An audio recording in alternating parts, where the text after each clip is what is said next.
What's good, YouTube? It's your boy Jalen back at it again with another tier list. This time we're gonna be ranking every main series Danganronpa character. This means characters from Danganronpa 1 all the way to 3. Make sure to like, subscribe, and enjoy. And I think I'm gonna have some hot takes on this one because I'm not one of those basic fans. But first, I would like to thank the streamer I watched because I couldn't get the game myself, but I basically lived through him. Named Robo Films. I'll put his information in the description and all that good stuff. So yeah, let's hop right into this. First up, we got Makoto. Makoto, man, I like all the protagonists, but I think Makoto is the worst out of the three because first off, he has the least amount of personality.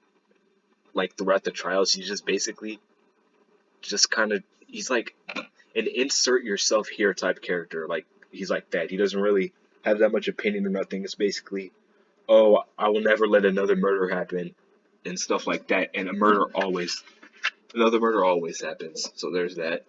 Um, he was painfully naive through the whole game, especially in the beginning stages because Sayaka was the first person to get murked, and what's her name, Kirigiri, was basically spelling it out clear for him that she was trying to frame him, but he wouldn't believe it until the very end. And throughout the whole game, he was just blindly believing that no murder would happen and would act super surprised when it did happen. And I thought it was kind of annoying.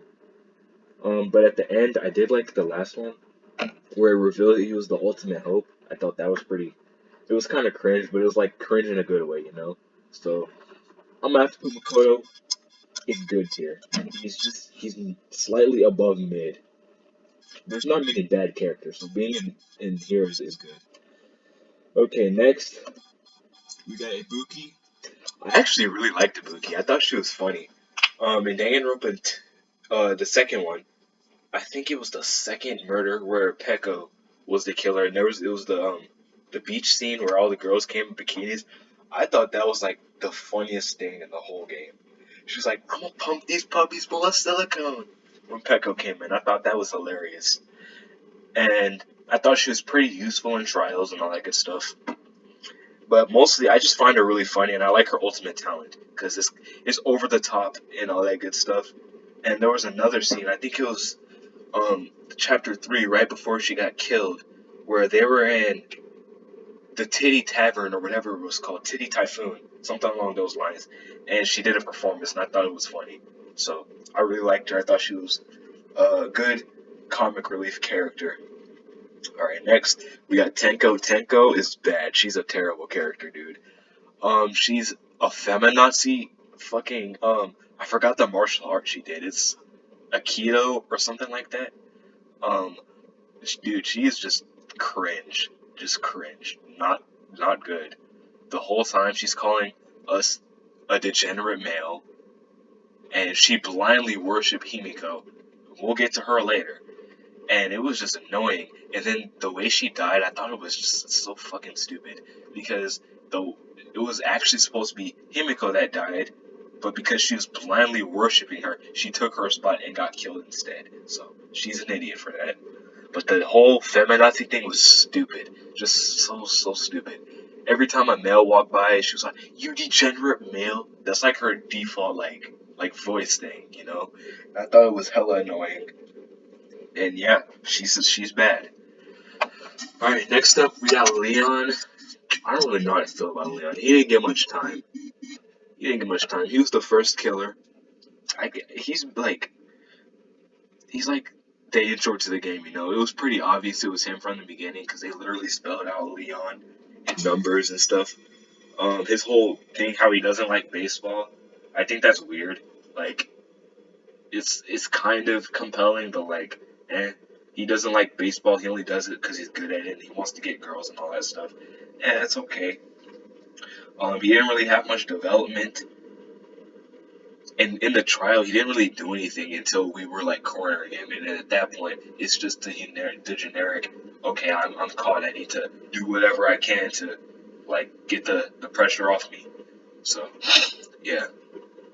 All right. Next, we got Gundam. Gundam is really freaking good. He's better than Ibuki. Gundam, dude.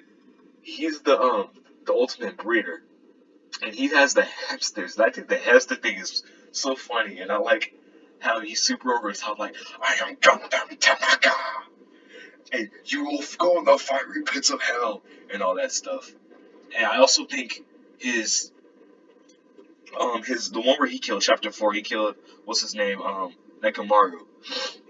I think that was the second best trial in the game because I really didn't suspect him. I'm not gonna lie. I thought it was Akane. And the way that he did it, it was really smart, but it's kind of bad luck because he would have gotten away with it if I forgot if Fuyuhiko wasn't like awake and walking around at the time. His plan was really smart. He was really funny, and his whole thing with Sonya. Never mind. I thought that was funny because in the trial where they were exposing him, they were like piggybacking off of each other, and I thought that was mad cute. I can't even lie. Gundam was funny, good development. He was useful in trials and all that good stuff. All right, next we got Sakura. Sakura is another great tier character. Sakura is probably one of the more complex characters in the series because she was the traitor, or like the I don't not the traitor, like the spy for Monokuma in the first game, and she led to the best trial in the entire first game because when Monokuma exposed her, everyone except for Makoto, and Hina, I think, and one more person hopped off her or hopped on her case and didn't trust her at all. And all that stuff, and that led to her killing herself, kind of. Kind of. I'll get to that. Um, I thought she was pretty useful in trials. I like her ultimate ability too. It's pretty cool. But mostly that fourth trial, it was lit because she ended up committing suicide, you know, and the way that it was presented was so smart because at first it led us to believe that Hero was the one that did it because the whole candy wrapper that they found or that he dropped in his pocket. But I was like, no, that's too obvious. It's not him. And then they led us on for us to think it was Hina, and I was sus of Hina. That whole trial I was like, yo, this is kind of I was sus of Hina, but then she was acting too over the top with it and all that stuff, trying to like force everyone to make it think it was her. And I was like, hold up. And then Makoto was like, hold up, this is too sus. And then they showed the map of the footsteps going in the opposite direction instead of in the forward direction, you know? And that kind of shut Hina down. But basically, what I'm trying to say is she had the best, like, case revolving around her. And before that, she was kind and all that good stuff. She was good. Mahiru's kind of. Mahiru kind of sucked. I don't want to. I don't know if she's in bad tier because she was somewhat compelling. You know, I'm gonna put her on the map. Mahiru, she was kind of like Tenko in the way where she was kind of a feminist and it was annoying. I remember when she first met Hajime, she was like, "You're supposed to be a man, right? You've already left this bad impression on me. It's gonna be hard for you to break it." I think that was like the first things that she said. It was in chapter 1 where it was Hajime and Nagito going to meet everyone. Her ultimate ability is also stupid. Being an ultimate photographer is stupid. And in the first trial, I think the only thing that she did of relevance in the first trial was bring to us the new mechanic of like, um, I don't know the name of it, but it's where another character jumps in and you have to debunk them. I think that's the only thing of importance she did. And then she died in the next chapter. I'll get to that in a second. But I think the only mild saving grace for her is the reason why she's kind of a feminist is because she had a dad that was like super lazy and it was a bum, and she had to take care of him and all that stuff. So that's why she became the way that she is. So I guess that kind of makes sense, but it still don't save her from being annoying. But next, where she died, I kind of think she deserved to die. I'm not even gonna lie because she was pressing Fuyuhiko for getting revenge on someone killing her sister, but they didn't really make it that clear, or I might be remembering it wrong. But they kind of implied that she had something to do with his sister getting killed. So he had all the reason to go for revenge and stuff, and she was trying to spin it to where it was his fault. I didn't fucking like that. That kind of made me mad. I was like, yo, Fuyuhiko, murk this girl. But we all know what happened. So, My Hero, mid. Alright, now we go to my favorite male character in the whole series. We got my boy Nagito. Dude, Nagito is legendary. Legendary. The dude Nagito. Alright, so first off, I got a lot to say about this dude. This is my homie. Alright, so in the beginning, Nagito is acting all cool, and he was basically acting like Makoto, but copy and pasted with the white hair and a jacket. That's basically what he was doing. I was like, yo, this dude is kind of lame. But then we get into the first trial, right? And he kept mentioning, or kept being like little teasers. Now that I'm thinking about it, of him mentioning hope and how it turned out he was like obsessed with it and all that stuff. But in the first trial, there's a random point where he like starts breaking down, in a way, and he was like, "Is this y'all's hope? This is so depressing. We should all give up. We'll never find out who the killer is." And then I was like, "Yo, what the heck?" And that kind of planted the seeds for him to go bonkers. And then we get this like cool sprite of him with the spiraling eyes, with the evil look and stuff. And yeah, that's how we get introduced to the true Nagito. And I like how at the end he was helping what's his name, Teru try to get away with it. And I thought that was so weird, but like in a good way.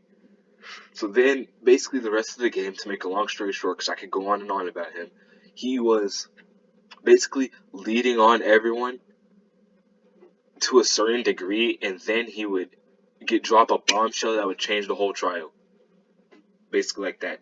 And now, in the best trial the best chapter slash trial in the whole game, chapter 5 of the second game, where he's actually the victim. The way he did it was brilliant. So Chiaki was the killer, obviously, but the way he did it was so smart. So he's the ultimate lucky student, right? And he used his ultimate lucky ability to expose the traitor, because during that chapter he was desperate, like really desperate to expose the traitor. And he used his ultimate lucky ability. He filled up the fire grenades with poison, using his ultimate lucky ability, so that the traitor would be the one to throw the poison grenade and actually kill him, because he had this other stuff set up, the rows of Monokumos, the spear held above him, and he already had impaled himself with a knife and all that stuff, so it looked so gruesome, and everyone had alibis and all that stuff. So that was incredibly, incredibly brilliant, and it led to the best trial in the whole series. So Nagito is S tier, best male character in the game. Alright, next. We got Hina. Hina is just a waifu. I can't even lie. She's just a good tier. In the first game, I was just simping for her the whole time because um, tits. And yeah, she doesn't really have much of a character. She's just an attractive swimmer girl. I think her only kind of moments of shine was in chapter 4 when Sakura died and she was leading us on and all that stuff. I think that's kind of it. And also the double murder, the one where Celeste killed the fucking what's his name, Hifumi and Taka. I think that was kind of interesting, where she had to get into the power suit that Hero was apparently wearing and all that stuff. I thought that was kind of cool. But other than that, she didn't really do much. She was just kind of there. So yeah, she is just in good tier. All right, next we got Maki. Dude, Maki is legendary. She is so freaking good, dude. Oh, this video is gonna take forever. My God. All right, because I've only done like not that many characters, and it's already 15 minutes in. All right, Maki, great character. In the beginning, if I remember correctly, her ultimate ability was told to us, and she was the ultimate child caregiver or whatever. And I knew that was bullshit immediately. I was like, yo, she looks way too menacing to have such a tame ability like that. And then later on, she's just kind of there in the background in the first two trials, not really doing much. And then I think it was at either the end of chapter 2 or the beginning of chapter 3 where Kokichi revealed that she was the ultimate assassin. And that's where things started to change. Because at that time, Kaito, who we'll get to later, who I actually really freaking love, Kaito had invited her to come train with Suichi and him and all that stuff. And then this is the beginning of the best character arc in the whole game, where she increasingly but slowly starts becoming more like open, and talking and stuff to the point where she actually falls in love with Kaito. And then this leads to the most heartbreaking execution slash aftermath of a trial in the whole series, where she reveals her love for Kaito as Kaito is dying, and she cries and all that stuff, and it was just so sad. But it was like a culmination of her character arc. And then after that, where we get to the very strange ending of Danganronpa 3, where it's revealed that they're just fictional characters and all that stuff. That was pretty good. Where she even questioned her feelings for Kaito because Tsumugi said that she had reading her to fall for him and all that stuff. Yeah. So moral of the story: she's great. Hiyoko F tier. Bad. No, I need a new tier. I need a new tier. She is actually worst. Like what do I even call this tier?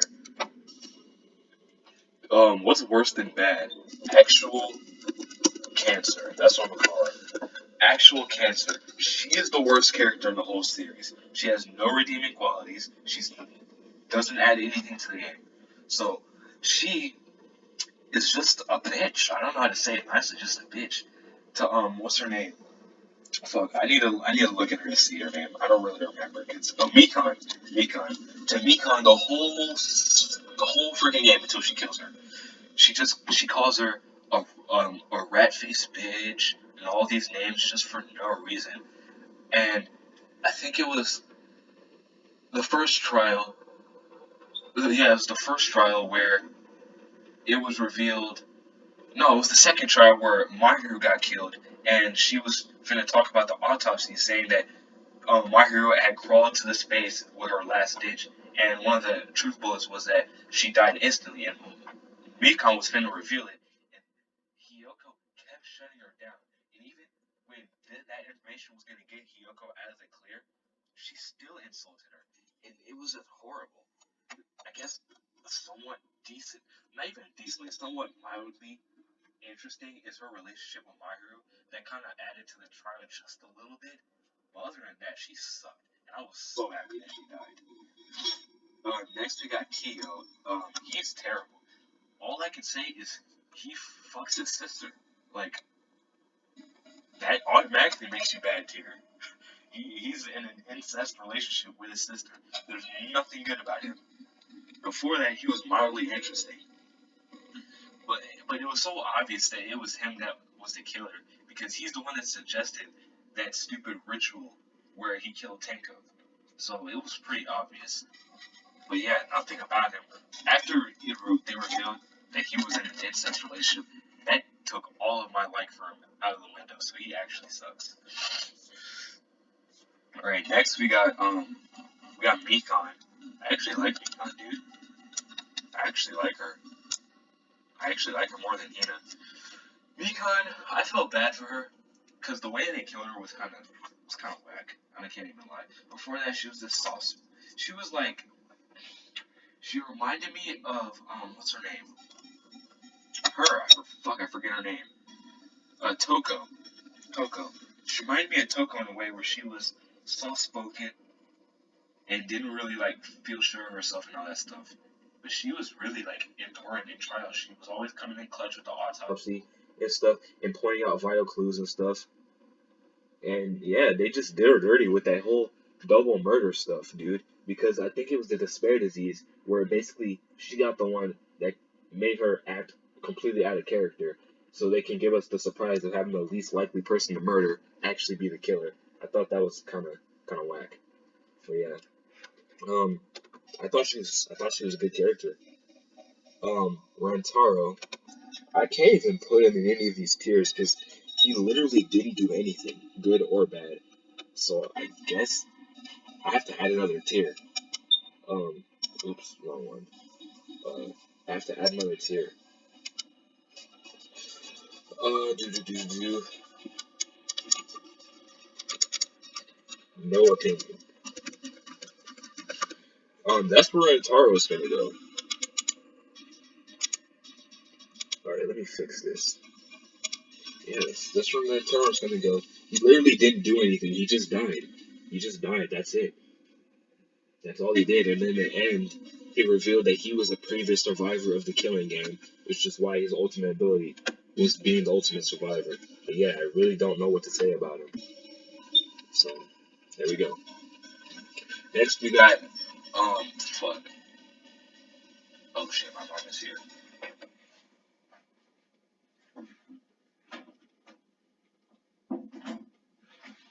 Alright, next we got, um, Nikkimaru. I think Nikkimaru is a really good character. His whole thing mostly starts to pick up at the end of chapter 3. No, at the beginning of chapter 3, I think.